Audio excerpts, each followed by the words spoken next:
সংবাদ।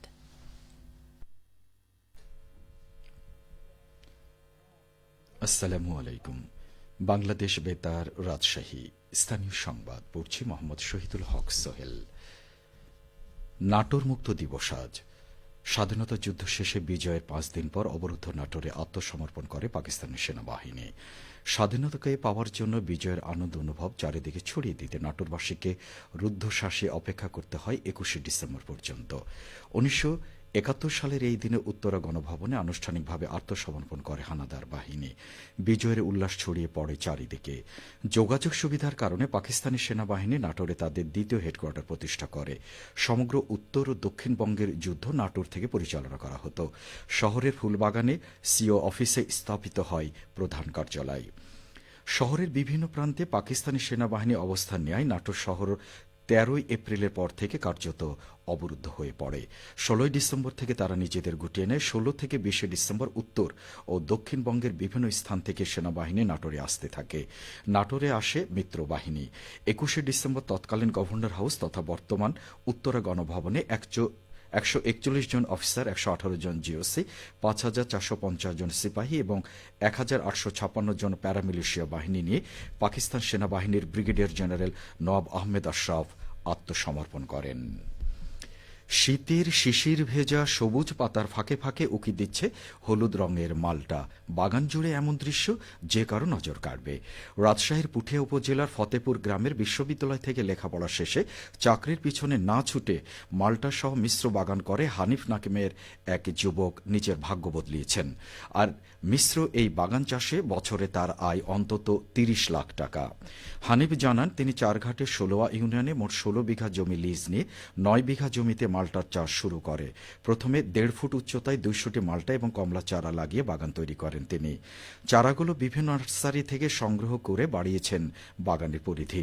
এখন তার বাগানে 400টির মতো মালটা ও কমলার গাছ রয়েছে, তবে ফল ধরেছে 200টির বেশি গাছে।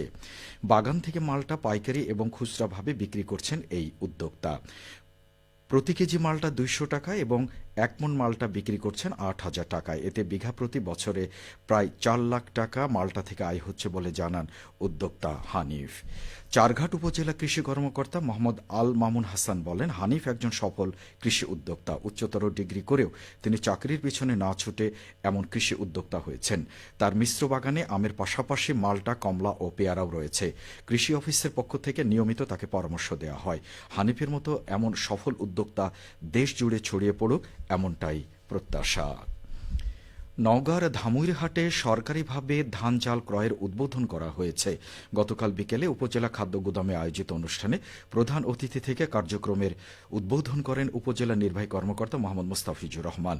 অনুষ্ঠানে সংশ্লিষ্টরা বলেন, চলতি আমন মৌসুমে ধামইরহাট উপজেলায় সরাসরি কৃষকের কাছ থেকে 33 টাকা দরে 1479 মেট্রিক টন ধান এবং 47 টাকা কেজি দরে মিলাদের কাছ থেকে 250 মেট্রিক টন সেদ্ধ চাল সংগ্রহ করা হবে।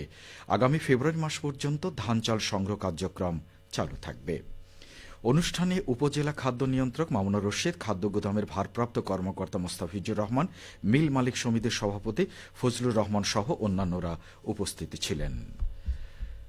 চলতি মৌসুমে বগুড়ার আদমদিঘি উপজেলায় 9,000 হেক্টর জমিতে রবি শস্য চাষের লক্ষ্যমাত্রা নির্ধারণ করা হয়েছে। ধান কাটার পর আলু, সরিষা, পেঁয়াজ ও নানা ধরনের সবজি চাষের জন্য মাঠে নেমেছেন কৃষকরা। আদমদিঘি উপজেলা কৃষি অফিস সূত্রে জানা যায়, উপজেলায় 6টি ইউনিয়ন ও 1টি পৌরসভায় ইতিমধ্যে কৃষকরা আগাম জাতের রোপা আমন ধান কাটার পর সেই জমিতে রবি শস্য আবাদ শুরু করেছেন। কৃষকরা বিভিন্ন জাতের আলু, সরিষা, পেঁয়াজ, মরিচ, ডাল ও নানা ধরনের শাকসবজি রোপণ করছেন। চলতি রবি মৌসুমে উপজেলায় 3,000 হেক্টর জমিতে আলু, 5,500 হেক্টর জমিতে সরিষা, 30 হেক্টর জমিতে গম, 5 হেক্টর জমিতে ভুট্টা, 60 হেক্টর জমিতে পেঁয়াজ, 30 হেক্টর জমিতে রসুন, 25 হেক্টর জমিতে মসুর ডাল, 400 হেক্টর জমিতে শাকসবজি এবং 40 হেক্টর জমিতে মরিচ চাষের লক্ষ্যমাত্রা নির্ধারণ করা হয়েছে। খেলার খবর, ফুটবল। নওগাঁর রানীনগর ফুটবল একাডেমির উদ্যোগে স্থানীয় পাইলট মডেল উচ্চ বিদ্যালয় মাঠে এক ফুটবল টুর্নামেন্ট শুরু হয়েছে। গতকাল বিকেলে উদ্বোধনী অনুষ্ঠানে প্রধান অতিথি হিসেবে উপস্থিত থেকে টুর্নামেন্টের উদ্বোধন করেন উপজেলা বিএনপির সভাপতি ইসহাক আলী। উদ্বোধনী খেলায় অংশ নিয়ে আত্রাই সাহেবগঞ্জ একাদশকে ১-০ গোলে হারিয়ে রাজশাহী 3 স্টার লায়ন একাদশ ফুটবল দল জয়লাভ করে। টুর্নামেন্টে মোট ১৬টি দল অংশগ্রহণ করছে বলে জানিয়েছেন আয়োজকরা। উদ্বোধনী অনুষ্ঠানে উপজেলা বিএনপির সাধারণ সম্পাদক মোশাররফ হোসেন, রানীনগর থানার পুলিশ পরিদর্শক তদন্ত মোসলেম উদ্দিন বসুনিয়া সহ গণ্যমান্য ব্যক্তি ও ক্রীড়া সংগঠকরা উপস্থিত ছিলেন। টুর্নামেন্ট কমিটির সভাপতি ও উপজেলা বিএনপির সিনিয়র সাংগঠনিক সম্পাদক মেজবাউল হক লিটন সভাপতিত্ব করেন।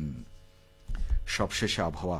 আজ দুপুর 12টায় রাজশাহীতে তাপমাত্রা ছিল 24.5 ডিগ্রি সেলসিয়াস। এ সময় বাতাসে আপেক্ষিক আর্দ্রতার পরিমাণ ছিল 59%।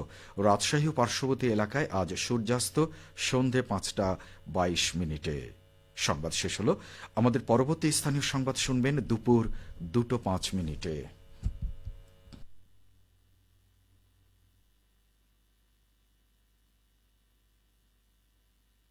বাংলাদেশ বেতার, রাজশাহী। এখন শুনবেন বাউল গান। লিখেছেন বিজয় সরকার, শিল্পী তাপস কুমার সরকার।